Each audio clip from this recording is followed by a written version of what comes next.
Tubarões, os predadores mais perigosos e temidos do oceano.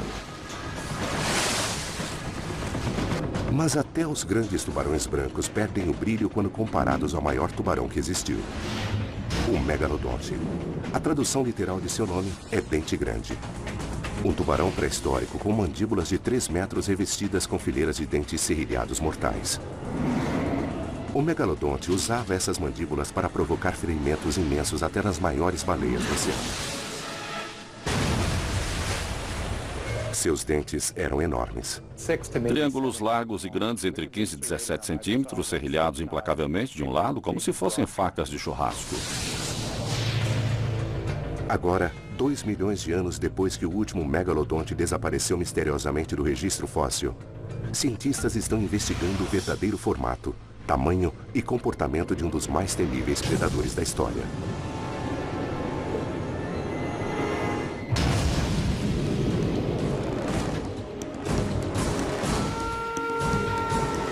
Predadores pré-históricos, megalodonte. A água do mar cobre quase 70% da superfície da Terra. Foi aqui que a vida em nosso planeta começou. E algumas dessas primeiras criaturas submarinas foram os grandes peixes predadores. Lulas gigantes, raias, baleias com dentes e outros predadores perigosos há muito tempo rondam o oceano. E 300 milhões antes do Tiranossauro Rex dar sua primeira dentada, um predador supremo cruzava as profundezas do mar. O tubarão.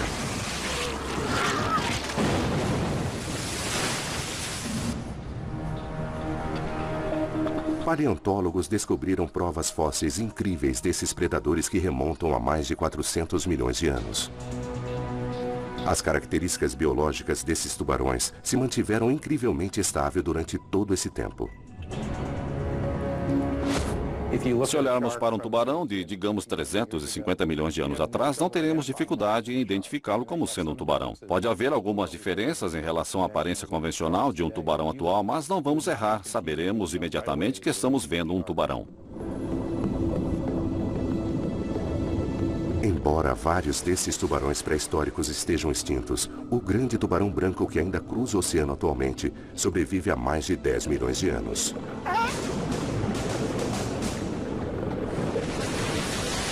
Ele se tornou o principal predador marinho.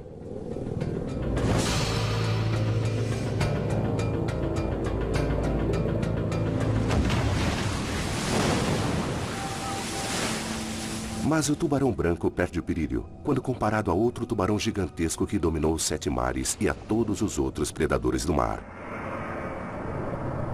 O megalodonte. Traduzido literalmente, seu nome quer dizer dente grande. O megalodonte era um enorme tubarão fóssil que viveu entre cerca de 25 milhões de anos atrás até cerca de 2 milhões de anos atrás. O maior tubarão predatório do oceano que temos conhecimento a partir de registros fósseis. Um predador fantástico, imenso e enorme que o oceano jamais tinha visto antes ou desde então.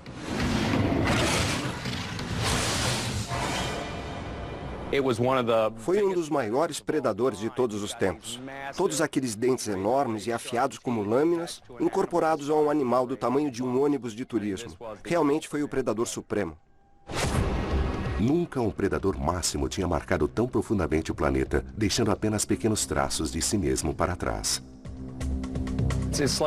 É como se fosse uma excelente história de detetive. Não sabíamos exatamente como era um megalodonte. Só podemos supor como ele era e como o matava. Para conseguir solucionar esse mistério, os cientistas precisam de provas fósseis. Mas no caso do megalodonte, não existem esqueletos para serem estudados. E isto apresenta um desafio maior para os pesquisadores. Todas as criaturas, no mar ou na terra, começam a se decompor assim que morrem. Para aquelas que têm esqueleto, dentro de um curto espaço de tempo, só o que sobra são os ossos. Mas quando se trata do megalodonte, existe um obstáculo. O esqueleto de um tubarão é constituído quase que completamente de cartilagem. Consequentemente, existem muito poucos restos fossilizados para mostrar aos cientistas o tamanho e a forma desse peixe gigantesco. Cartilagem, flexível e leve, é a madeira balsa do corpo. Mas exposto à água salgada, areia e principalmente às bactérias, o esqueleto do megalodonte tem pouco poder de resistência. A cartilagem é este material amarelo acastanhado. É o componente flexível de um esqueleto cartilaginoso. Dá para ver os pequenos prismas que agregam sustentação estrutural e rigidez à cartilagem flexível. E é isso que dá ao esqueleto sua força. Entretanto, já que esses pequenos prismas de cartilagem são mantidos juntos através de fibras orgânicas, depois que o tubarão morre, essas fibras orgânicas começam a se decompor. Em semanas, a cartilagem do tubarão se separa e desaparece.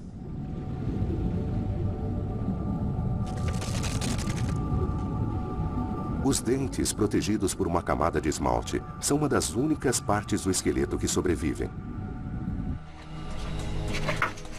Esses dentes imensos são extremamente longos. Cientistas estão usando-os como blocos de construção para reconstruir o gigantesco tubarão.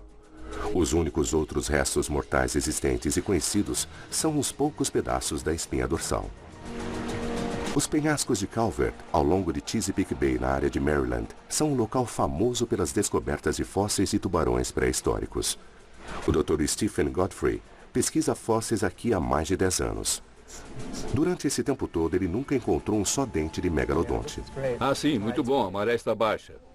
Ao lado do Dr. Bretton Kent, Godfrey vasculha a área em busca de pistas de fósseis. Aqui temos um dente de tubarão, um pequeno. Tem alguns ossos bem aqui. Este parece ser de um tubarão de cerca de 3,5 metros. Está faltando a raiz. Só tem a coroa. Venha ver isto. Depois de alguns minutos vasculhando a face desse penhasco, o Dr. Godfrey descobre algo a cerca de 1 metro na parede. Isto nunca aconteceu comigo antes. Um megalodonte grande? Não é muito grande, mas está em boas condições e está guardado aí. Isso é muito legal. Dá para ver o serrilhado nele. É original. Veja só. Veja só. Veja só. Maravilhoso. Inacreditavelmente, no primeiro dia em que começa a filmar sua busca por fósseis, Godfrey extrai da parede do penhasco um dente raro de megalodonte com 10 ou 12 milhões de anos. Uma lateral superior boa. Excelentes condições. Não há nada melhor do que isso. Veja só, é lindo. Maravilhoso. Muito bom. Uma das coisas interessantes deste dente é que, se você olhar na ponta, existe uma fratura por compressão nela. Fraturas por compressão acontecem quando o dente morde verticalmente e atinge algo duro, tipo um osso, e ele então moe a ponta esfarelando-a. E fraturas de compressão são muito comuns em dentes de megalodontes. As fraturas de compressão e outros acidentes violentos com mordidas às presas resultaram em adaptações únicas nos tubarões nos últimos 400 milhões de anos. A substituição de dentes constante e vitalícia. Durante seus 25 anos de vida, aproximadamente 20 mil dentes vão nascer para um tubarão. Outros predadores, como os crocodilos, também trocam os dentes, mas uma produção tão grande assim durante uma vida inteira é uma característica única dos tubarões. A boca e gengivas do tubarão contêm uma esteira transportadora sem fim para a reposição dos dentes bem abaixo e acima da linha da gengiva, esperando para dar um salto à frente e assumir o seu lugar na fileira da frente de dentes. Esses dentes de megalodonte podem desencadear uma quantidade tremenda de informações sobre esta criatura. Depois que você encontra um dente de megalodonte, o resto é moleza. Ganhamos o dia. Com o aumento na quantidade de dentes encontrados nas coleções de museus pelo mundo, o interesse pelo megalodonte cresceu nos últimos séculos. Em 1909, ictiólogos e paleontólogos do Museu de História Natural em Nova York trabalharam com uma dedicação para construir o que eles achavam ser a grandiosa mandíbula do megalodonte.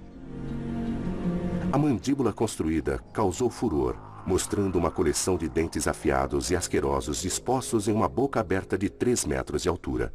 Mas eles cometeram alguns erros importantes nessa reconstrução que paleontólogos continuam a corrigir e a refinar ainda hoje.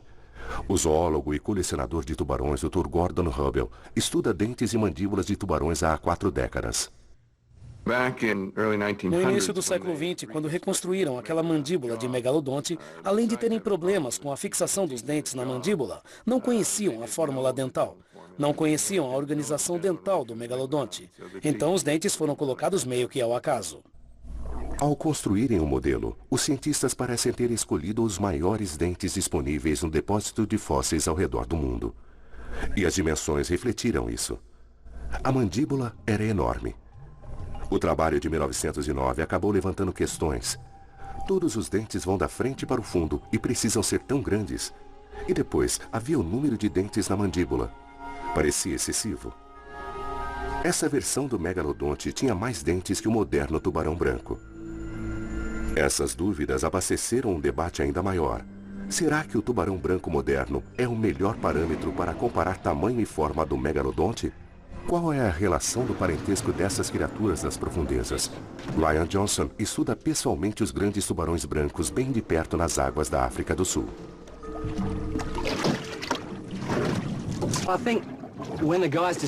Eu acho que quando aqueles caras descobriram estes dentes fossilizados enormes, eles quiseram achar algo no mundo de hoje que fosse similar. E o único tubarão real que surge em nossas mentes é o grande tubarão branco. E então é por isso que temos essa comparação constante entre o grande tubarão branco com o megalodonte. Só que o grande tubarão branco é apenas uma pequena versão do que o megalodonte era nos tempos pré-históricos. Os grandes tubarões brancos, que são enormes predadores, ocupam um lugar mítico nas mentes dos pescadores e outros amantes dos mares. O tamanho máximo que um grande tubarão branco alcança talvez seja a questão mais debatida e discutida entre os biólogos de tubarões. Fale com qualquer pescador e ele vai dizer: meu barco tem 6 metros de comprimento e sobravam 60 centímetros daquele lado e 60 do outro. Devia ter entre 6 e 7 metros. E provavelmente não seja esse o caso. Na verdade, acredita-se que os maiores tubarões brancos tenham 6 metros de comprimento com um peso máximo de cerca de 800 quilos. Normalmente se considera que o megalodonte tenha no máximo entre 15 e 16 metros com um peso incrível de 45 mil quilos. Eu acho que a comparação entre os tubarões brancos e o megalodonte é bastante boa, mas também precisamos lembrar que a única informação que temos sobre os megalodontes vem de seus dentes. Acho que a semelhança principal entre os dentes de um megalodonte e os dentes do tubarão branco, além de seu tamanho avantajado, talvez seja o serrilhado triangular. E o que isso mostra imediatamente é que ambos os tubarões, ao invés de engolir suas presas inteiras, iam dando mordidas em uma presa grande, possivelmente tão grande quanto eles. Em 1988, o cientista Gordon Hubble recebeu uma ligação de um colega colecionador de fósseis falando sobre a descoberta de uma mina de fosfato na Flórida. Larry Martin tinha descoberto um conjunto de 95 dentes de um megalodonte. Este conjunto se tornou o santo graal da pesquisa sobre megalodontes. Eles revelaram parte do mistério que rodeia esta criatura impressionante. Este é o conjunto de dentes mais completo associado ao megalodonte já descoberto. O motivo pelo qual isso é relevante é que uma vez que consigamos arrumar os dentes, vamos poder descobrir se esse animal é realmente parente do grande tubarão branco ou se ele é parente de outras espécies de tubarão. 80 anos depois que a primeira mandíbula foi construída, os dentes de Hubble podem guardar a chave para a compreensão do tamanho e formato verdadeiros do maior predador que o mar já conheceu.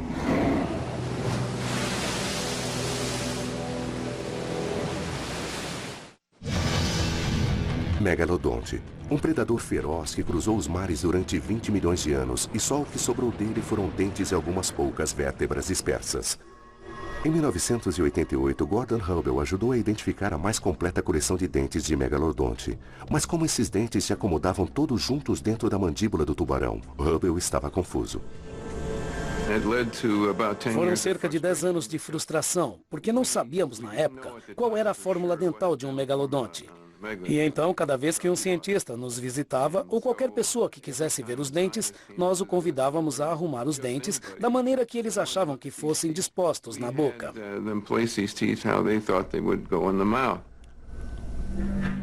O terceiro dente é um traço proeminente na linha da mandíbula do grande tubarão branco moderno. E era isso que realmente nos incomodava, até que percebemos que o megalodonte vem de uma linha de evolução completamente diferente. E não tem aquele terceiro dente superior, aquele dente pequeno que se inclina para dentro.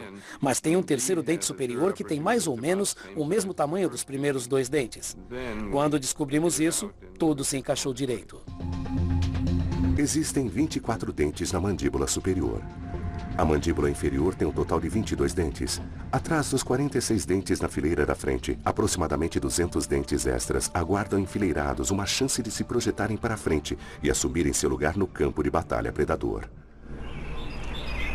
Outros cientistas e museus estavam agora interessados em pegar esse conhecimento e recriar uma mandíbula de megalodonte realista. O colecionador de fósseis John Barbias acumulou uma enorme coleção de dentes de megalodonte. Com a ajuda do curador no museu Brad Archer, ele assumiu a tarefa de montar uma reprodução precisa da mandíbula de um megalodonte. Ninguém tinha feito esse projeto antes, pelo menos não na escala que queríamos. Barbias e Archer trabalharam dedicadamente para descobrir a forma e a localização dos dentes superiores e inferiores usando modelos e fotos de mandíbulas de tubarões brancos e recriações antigas de megalodontes.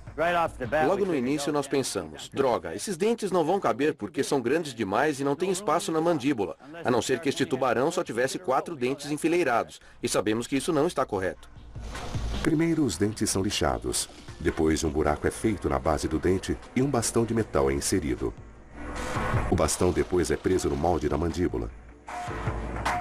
Mas eles ainda precisavam de ajuda para posicionar os dentes na mandíbula. Eles acionaram Gordon Hubble e seu conhecimento sobre coleções de dentes de megalodonte para ver se ele conseguiria ajudá-los a organizar os dentes. Nós olhamos para todos os dentes que tínhamos e organizamos em uma disposição mais próxima que podíamos. Em setembro de 1994, as mandíbulas finalmente ficaram prontas. Os estudiosos colocaram as mandíbulas em um caminhão com base plana e as levaram para o Museu da Universidade Estadual do Arizona. Os resultados foram impressionantes. Embora não fossem tão grandes quanto as mandíbulas construídas em Nova York em 1909, ficou bem claro que o animal devia ter proporções imensas para poder carregar um par de mandíbulas daquele tamanho. Esta mandíbula mede aproximadamente 2,30 metros e tem 2,50 metros de largura, se bem me lembro. E tem cerca de 254 dentes no total. São todos dentes de verdade. Depois que os cientistas tiveram uma ideia do tamanho e da escala dos dentes e das mandíbulas, eles puderam começar a calcular como seria o corpo. O esqueleto do Museu Marinho de Calvert mostra um retrato vívido da infraestrutura necessária para sustentar as mandíbulas. Mas o próximo passo era criar uma representação real dessa fera. Com o que uma criatura desse tamanho se pareceria nadando em direção a você no oceano? Dr. Michael Godfrey, que tinha trabalhado no esqueleto de Calvert, agora se sente seguro para especular sobre a aparência da fera pelo lado de fora. Trabalhando com o artista e modelador Jim Malley, surgiu um facsímile de megalodonte. Basicamente, este tipo de coisa é o casamento da ciência com a arte. Pegamos informações científicas e as convertemos em uma escultura. Uma réplica em tamanho natural de megalodonte de 15 metros está exposta agora no Museu de História Natural de San Diego. Depois de toda essa pesquisa, trabalhando com modelos, com desenhos, com os espécimes verdadeiros que temos, esse é o resultado final que acreditamos ser a reconstituição mais precisa e biologicamente plausível de um megalodonte em exibição atualmente. A partir do primeiro dente de megalodonte encontrado pelo homem, cientistas agora têm uma imagem formidável dessa criatura imensa. Centenas de dentes capazes de infligir danos terríveis em sua presa. Uma mandíbula de 3 metros de largura e 2 metros de altura. E um corpo com pelo menos 15 metros de comprimento. Ele era enorme. Fazendo esse tipo de estimativa do tamanho desse gigante fóssil, ele pesava cerca de 1 tonelada por cada 30 centímetros, o que chegava a ser por volta de 50 toneladas. Um animal enorme. A questão agora não era saber como o tubarão e suas mandíbulas se pareciam, mas como elas funcionavam.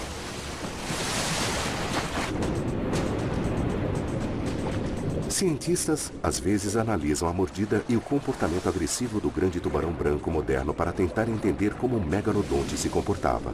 Considera-se que ambos os tubarões usam o mesmo movimento de investir e serrar para abrir buracos em suas presas durante o ataque. Uma expedição com Ryle Johnson às águas infestadas de tubarões perto de Mossel Bay, na África do Sul, nos dá uma rara imagem de seu comportamento. Olha aquele lá. Fígado de peixe fresco é uma boa isca para tubarões. Não demora muito até o primeiro ataque. Lá vamos nós? Lá vamos nós. A gente segura e o bicho começa a sacudir a cabeça. Lá vai ele. Sacode. Sacode. É só um pequeno. Veja que quando ele agarra, ele começou a morder. Mas depois que ele conseguiu segurar, ele começou a sacudir a cabeça para frente e para trás. É isso que torna um tubarão branco incomparável. Ele não só morde e tenta agarrar a coisa e engoli-la. Ele também começa a sacudir a cabeça para frente e para trás, tentando retirar pedaços de carne ou da presa que ele está comendo. Mas a observação do convés do barco não é suficientemente boa para Johnson. Para obter um entendimento completo sobre como o grande tubarão branco nada, ele precisa entrar na água com o tubarão. Novas técnicas de áudio fornecem comentários sobre o que Johnson está vendo em tempo real. Toda a potência para nadar dos grandes tubarões brancos vem de sua cauda. O que move isso tudo são estas duas faixas de músculo. Duas faixas de músculo vermelhas que atravessam o corpo todo, chegando até a cauda. Elas funcionam como dois grandes pistões, movendo-se de trás para frente, e isso os transforma em um dos nadadores e predadores mais eficientes do oceano. Quando fizemos algumas experiências há alguns anos, nós calculamos a velocidade de ataque dos tubarões brancos. Vimos com que velocidade eles saem da água e esses bichos se projetam a cerca de 30 km por hora. O megalodonte provavelmente teria precisado da mesma velocidade e potência há 12 milhões de anos. A baleia Cetotherium, menor e mais ágil, parecida com as baleias de mink modernas, teria sido uma presa bastante comum para o megalodonte. Entretanto, elas ainda eram um teste difícil para a habilidade de caça do megalodonte. Embora esta baleia tivesse apenas 1/5 do comprimento de um megalodonte adulto, ela ainda pesava 9.000 quilos. Utilizando os músculos poderosos da cauda, o carnívoro de 15 metros dispara em direção à superfície. A baleia podia não ter uma velocidade mais alta que a do megalodonte, mas ela era mais ágil. Com sua potência e velocidade incríveis, o megalodonte tinha a capacidade de saltar sobre a superfície da água com uma baleia de 9.000 quilos ainda entre suas mandíbulas. Em uma questão de instantes, o jantar estava servido. Com uma morte rápida, o megalodonte tinha provado que ele tinha força e agilidade para dominar os oceanos do mundo.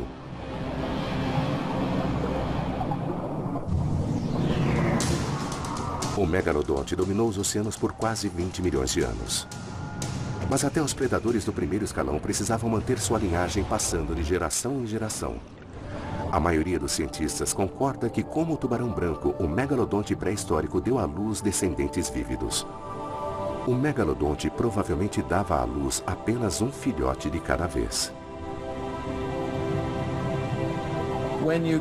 Quando pensamos em um neonato, um filhote, ele teria algo por volta de 2 e 3 metros de comprimento, e isso já é um tubarão bem grande. E aqueles tubarões bebês estavam com fome. Não vejo motivo para eles não nascerem prontos para atacarem presas maiores.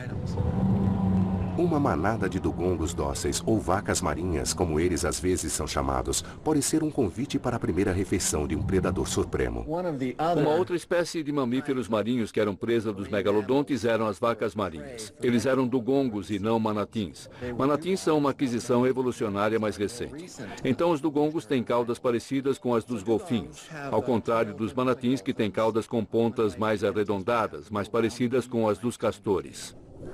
O dugongo adulto media cerca de 3,5 metros comparados aos 3 metros de comprimento do corpo do bebê tubarão. Baseado somente na comparação de tamanhos, o tubarão bebê estaria em desvantagem. Mas o tamanho é apenas uma parte da equação. Eles são animais relativamente lentos e preguiçosos. Este é um pedaço de costela de uma vaca marinha. É muito pesado e denso. E a gente nota que existe uma marca de mordida percorrendo a costela, feita pelo dente de um tubarão muito grande. O tubarão bebê faminto precipita-se. Um dugongo jovem e pequeno é lento demais para reagir e o tubarão ataca. Uma vida inteira de caçada se inicia. Cientistas também estão muito interessados em quanto tempo durava a vida desses tubarões gigantescos.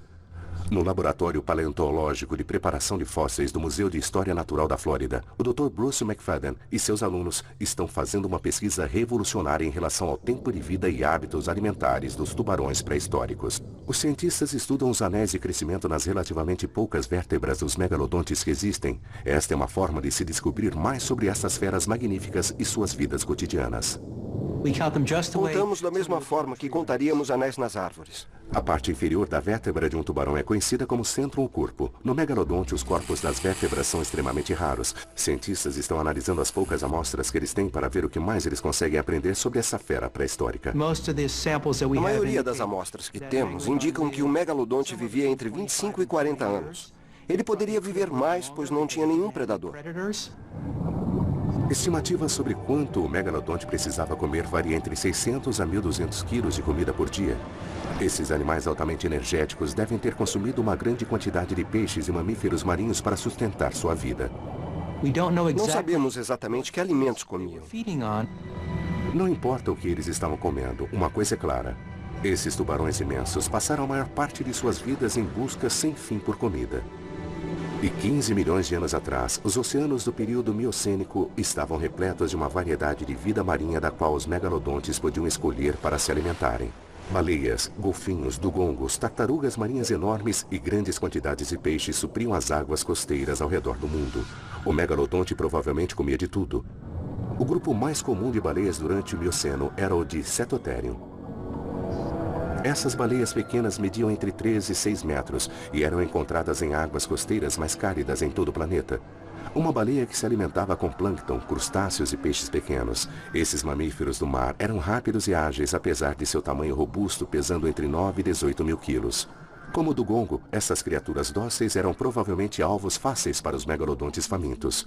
Mas o Dr. Stephen Godfrey tem um pedaço de espinha dorsal de uma baleia que pode demonstrar que os megalodontes nem sempre eram bem-sucedidos em suas caçadas. Infelizmente, a superfície do osso está desgastada e o segredo sobre o que aconteceu à baleia está guardado dentro das vértebras. Põe em cima da mesa. Você quer que a peça toda seja escaneada ou apenas a patologia? A tomografia computadorizada moderna pode ajudar. Godfrey usa a tecnologia atual para analisar algo de 12 mil anos atrás. Ela revela a gravidade do ferimento da baleia antiga. Uma fratura por compressão corre por toda a extensão desta vértebra. Dr. Godfrey desenvolve a teoria sobre o que pode ter acontecido quando a baleia pequena foi atacada pelo megalodonte imenso.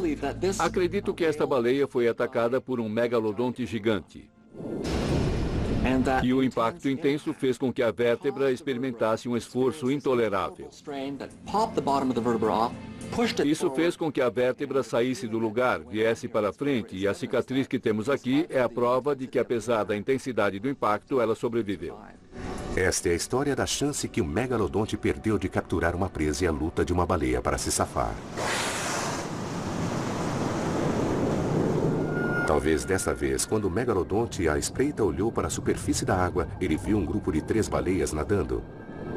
Adultas com 6 metros aproximadamente, pesando 18 mil quilos. O megalodonte se posiciona embaixo das baleias para emboscá-las.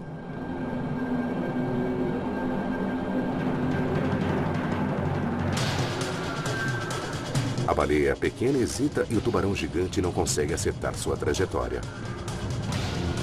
As mandíbulas imensas do megalodonte erram o alvo e sua cabeça colide com as costas da baleia. Conforme prova a tomografia, dessa vez a baleia escapou. A baleia teve sorte. Na maioria das vezes, ela seria uma presa fácil para o megalodonte. Mas 20 milhões de anos atrás, havia outro mamífero marinho cuja agressividade poderia ser comparada à do megalodonte. Este é o crânio de uma baleia antiga conhecida como Squalodon.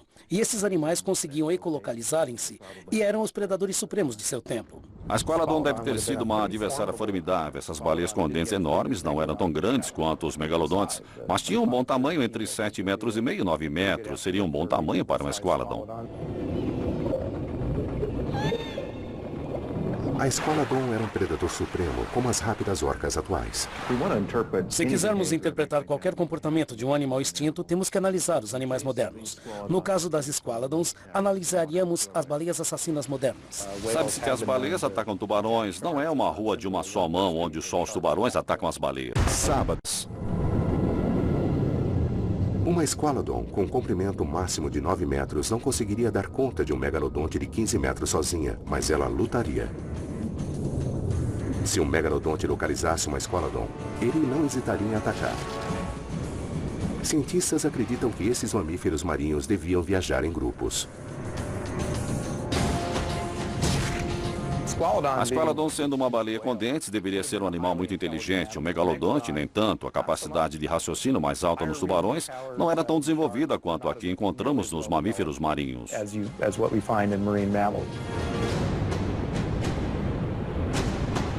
Até mesmo um animal enorme como o megalodonte vai sentir este golpe nas guelras desta vez.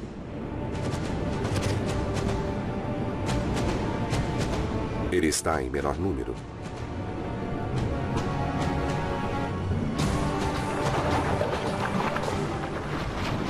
A primeira Squalodon pode não sobreviver por muito tempo, mas o megalodonte também sofre alguns ferimentos na batalha. Nem todos os ataques foram bem-sucedidos, assim como todos os predadores. Apenas uma certa porcentagem de seus ataques resultam na morte da presa, que eles consomem depois. Mas outras espécies de presas, além das Squalodons e dugongos, podem ter fornecido alimentação mais rica. Havia também baleias grandes nadando nas águas costeiras na época do Plioceno. Baleias bem grandes. E quando o megalodonte queria um jantar com 3 pratos, ele devia ir atrás de uma fera maior que ele mesmo.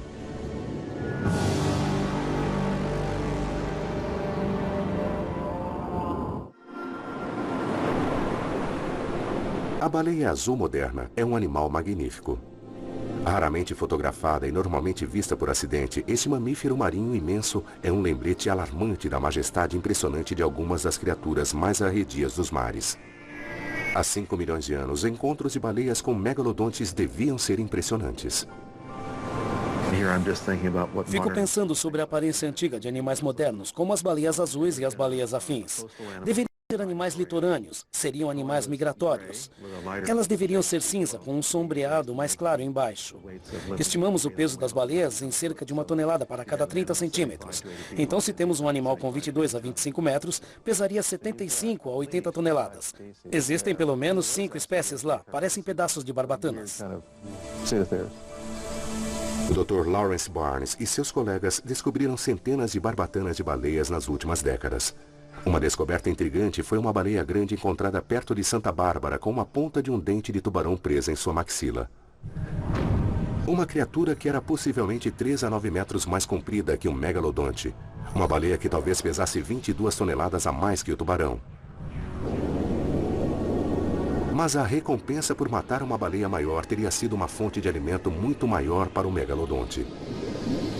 Uma baleia desse tamanho é recoberta com camadas de gordura rija. O megalodonte ia precisar de todos os seus dentes grandes, poderosos e mortalmente serrilhados para dominar esse animal. O segredo dessa vez é a força da mordida. Quanta potência o megalodonte tinha em suas mandíbulas? Na Universidade de Nova Gales, no sul da Austrália, Dr. Stephen Rowe está usando computadores ultramodernos para tentar entender os mecanismos cranianos da força da mordida encontrada em animais modernos e pré-históricos. A força da mordida é a quantidade de pressão aplicada quando as mandíbulas do animal mordem sua presa. O que gera a força da mordida aqui são os músculos que fecham a mandíbula. O que estamos analisando aqui é um sistema simples de alavanca. Então aplicamos força em uma ponta da alavanca e temos a força de reação no outro lado da alavanca. O processo de compreensão da força da mordida dos tubarões de Rowe começa com uma tarefa horripilante de fazer uma tomografia da cabeça de um tubarão no hospital local. Depois eu construo um modelo de superfície e a partir dele eu consigo recriar um modelo sólido, tridimensional e técnico ou um modelo de elemento finito. A partir desse modelo técnico, Rowe calculou a força máxima potencial da mordida de um grande tubarão branco moderno. No caso de um tubarão branco bem grande, estamos imaginando uma força de mordida próxima a 1.800 quilos. E com 1.800 quilos, estes tubarões brancos muito grandes estão realmente ultrapassando os limites em relação a todos os animais vivos atualmente. Com os dados sobre a força de mordida por centímetro dos tubarões brancos, Rose chega ao que ele acredita ser um entendimento bastante preciso da força da mordida de um tubarão megalodonte. Chegando ao extremo das estimativas de tamanho da massa corporal de um megalodonte, estamos obtendo uma força de mordida de aproximadamente 18.000 quilos, e isso é imensamente grande. Com 18.000 quilos de força de mordida, dá para morder um caminhão se tivéssemos dentes e mandíbulas para isso. Isso devia ser completamente aterrorizador para qualquer baleia. Baleias grandes vivas ficam muito ansiosas quando elas veem ou ouvem orcas ou baleias assassinas. Mas avistar um desses bichos vindo em direção a elas devia ser totalmente assustador. As baleias sem dentes não tinham muito tempo para ficarem nervosas depois que o ataque começava. Parece que o megalodonte caçava as baleias grandes nadando por trás delas, mordendo a nadadeira caudal, destruindo completamente o sistema de propulsão da baleia.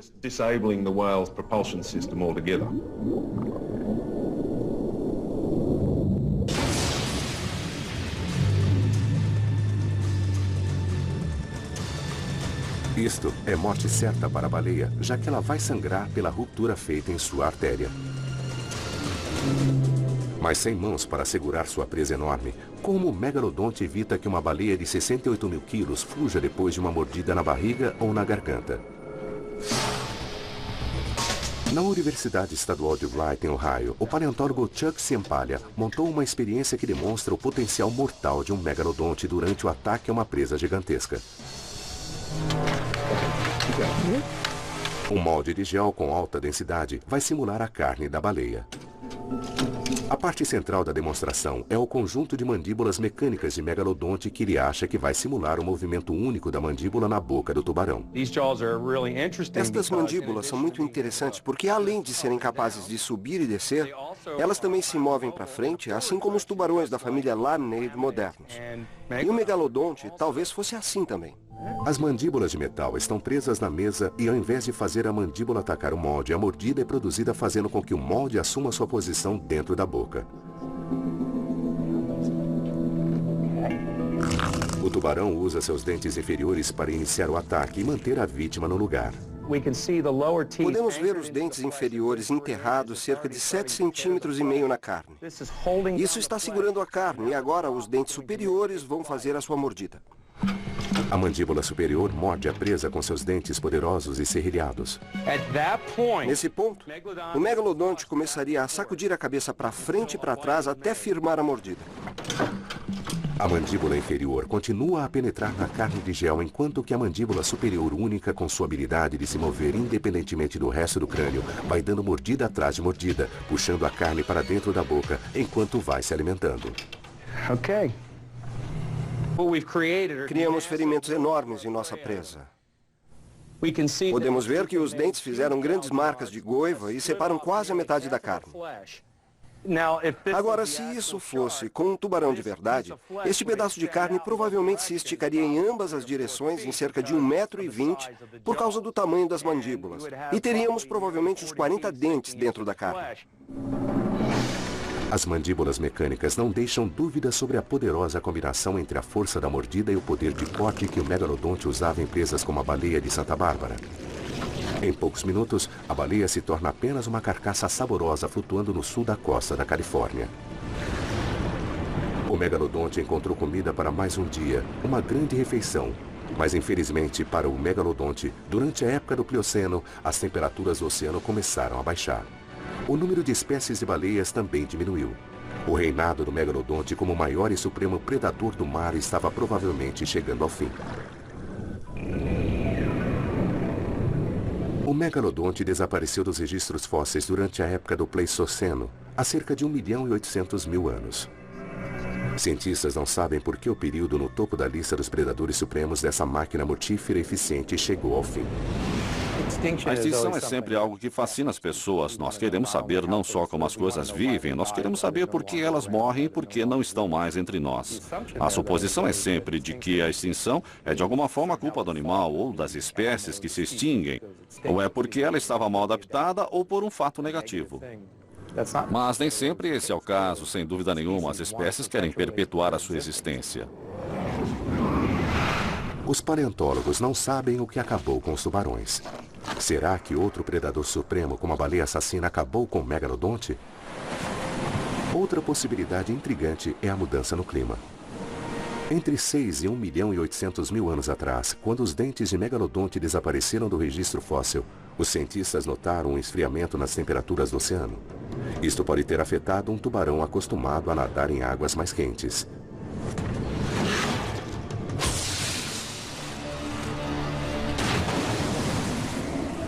Paleontólogos também sabem que, conforme o Mioceno avançava, a população de baleias menores foi substituída por baleias maiores. Essas baleias preferiam os climas mais frios do norte. Pode muito bem ser que, conforme as baleias se tornaram mais migratórias e começaram a passar o verão em climas mais setentrionais, os tubarões não tinham mais acesso às baleias grandes. No meio do Plioceno, sem acesso às presas maiores o ano todo, o megalodonte pode ter começado a sentir dores agudas e fome. Com a perda de talvez 3/4 das espécies de baleias no mundo todo, nós acabamos perdendo uma fonte importante de alimento para o megalodonte. O tubarão gigantesco deve ter começado a ficar cada vez mais desesperado por comida. O canibalismo foi sempre uma possibilidade para o megalodonte, mas ele pode ter se intensificado conforme outras fontes foram rareando. Dentes menores de megalodontes foram encontrados em depósitos ao lado de outros mamíferos marinhos que eram presas destes tubarões. Existe a especulação de que esses megalodontes jovens podiam estar sendo ameaçados por megalodontes maiores e mais famintos. O fechamento da ponte de terra na América do Sul também pode ter afetado os padrões migratórios mundiais de alguns animais marinhos. O desaparecimento da rota marítima na América Central e sua substituição por uma ponte de terra e a mudança nos organismos marinhos tem sido discutida entre os cientistas. Analisamos bichos como o cachalote ou algumas espécies de golfinhos, baleias assassinas. As mesmas espécies existem tanto no Atlântico como no Pacífico. Eles dão a volta nos continentes meridionais ou será que são lentos para evoluir? Não está claro se o fechamento do istmo do Panamá que liga a América do Norte à América do Sul pode ter afetado o megalodonte. Os cientistas continuam a buscar pistas do megalodonte e sua extinção estudando o grande tubarão branco. Para começar, o tubarão branco moderno possui um sistema de aquecimento interno incrível conhecido como gigantotermia, que é uma excelente ferramenta de sobrevivência. A maioria dos peixes tem sangue frio e o grande tubarão branco não, ele tem sangue quente. Ele eleva a temperatura de seu corpo acima da temperatura ambiente da água, o que por muito tempo era uma característica unicamente designada aos mamíferos. E eles fazem isso através de um sistema de vasos sanguíneos que aquecem o sangue que chega às partes cruciais do tubarão, a biologia sensorial do tubarão, assim como os olhos e focinho em especial. Os paleontólogos ainda não descobriram se o megalodonte possuía esta capacidade biológica extraordinária. Se não possuíssem, conforme as temperaturas baixassem, é possível que os tubarões brancos tenham ficado em uma situação melhor para suportar sua imersão nas temperaturas do oceano. O mais importante é que os cientistas acreditam que, tendo uma maior variedade em sua dieta, provavelmente ajudou o grande tubarão branco. Enquanto o megalodonte basicamente caçava mamíferos marinhos maiores, o grande tubarão branco era capaz de comer presas menores e peixes. Eles precisam de menos massa corporal para viver. Não existe tanta pressão, por assim dizer, como existe sobre um predador supremo do tamanho do megalodonte, que precisaria de uma quantidade imensa de massa corporal para se manter vivo. Em essência, ao contrário do grande tubarão branco, o megalodonte pode ter exaurido sua fonte de alimento, o que provocou sua extinção. O grande tubarão branco era com certeza um animal melhor adaptado e, como resultado, ele prospera nos oceanos do mundo até hoje. Mas a questão sobre se esses dois tubarões magníficos são ou não parentes continua a interessar os cientistas. O paleontólogo Chuck Sempalha e outros especialistas insistem que há pouca relação direta entre o megalodonte e o grande tubarão branco. Segundo Sempalha, a tecnologia da computação avançada destaca as diferenças entre os dois animais. Uma das coisas que eu gostaria de ver resolvida é que pudéssemos chamar o megalodonte de Carcharolis megalodon. Mudar o nome, separando-o do grande tubarão branco, e vamos seguir em frente com isso. O dente do tubarão branco e o do megalodonte têm algumas características em comum. São triangulares e serrilhados. Mas o dente do grande tubarão branco e de seu ancestral pré-histórico tem pouca ou nenhuma mancha na base, enquanto que o dente do megalodonte tem uma mancha triangular proeminente. A imagem aumentada do dente do grande tubarão branco atingindo o mesmo tamanho do dente de megalodonte revela que, com o mesmo comprimento, o dente do fóssil do tubarão branco é perceptivelmente mais fino e mais delgado que o dente de megalodonte. Vou fazer o inverso aqui. Vou mostrar a você um megalodonte bem pequeno, mais ou menos do tamanho deste tubarão branco. Dá para ver que o megalodonte não parece igual. De novo, as densidades do serrilhado são diferentes. Este dente é diferente do dente do tubarão branco, não importa o que façamos. A equipe comparou a dentição do grande tubarão branco moderno com do extinto tubarão maco e do megalodonte. O que descobrimos com certeza é que não importa se analisássemos a raiz, a lâmina ou o dente inteiro do extinto tubarão maco e do tubarão branco. Eles sempre se pareciam em todas as posições, enquanto que o do megalodonte não. O megalodonte e o grande tubarão branco não são parentes. O megalodonte não é o grande tubarão branco extinto e todas as provas científicas apontam para isso. Ou será que é? Analisando a primeira recriação de mandíbula de 1909, existem cientistas que insistem que o grande tubarão branco é um parente próximo do megalodonte. A prova cabal? Uma rara vértebra fossilizada de megalodonte. A anatomia da espinha dorsal sugere que o megalodonte e os tubarões brancos são parentes muito próximos. Esses pesquisadores estão se voltando para o estudo dos corpos das vértebras do megalodonte para sustentar sua teoria. Eu acho que a vértebra ou os corpos vertebrais nos fornecem pistas muito importantes e elas precisam ser estudadas com cuidado. Mas os corpos vertebrais do megalodonte não são comuns. Durante os 16 ou 17 milhões de anos que ele viveu na Terra, provavelmente temos na ordem de 1 a 2 dúzias de corpos vertebrais de megalodonte preservados. Ainda vai demorar até que os cientistas consigam recolher dados mais completos nessa área. Talvez a informação guardada dentro dos corpos vertebrais possam finalmente responder à questão sobre se a herança do megalodonte sobrevive no grande tubarão branco. Em um ponto, todos concordam. Ainda existe muito mais a aprender sobre a constituição física e o comportamento do megalodonte. Mas uma coisa é certa, a combinação única do tamanho físico, formato do dente, força da mandíbula e apetite criaram um animal único nos 400 milhões de anos de história dos tubarões. O dente grande ainda é o rei supremo do mar. Versão Marshmallow São Paulo.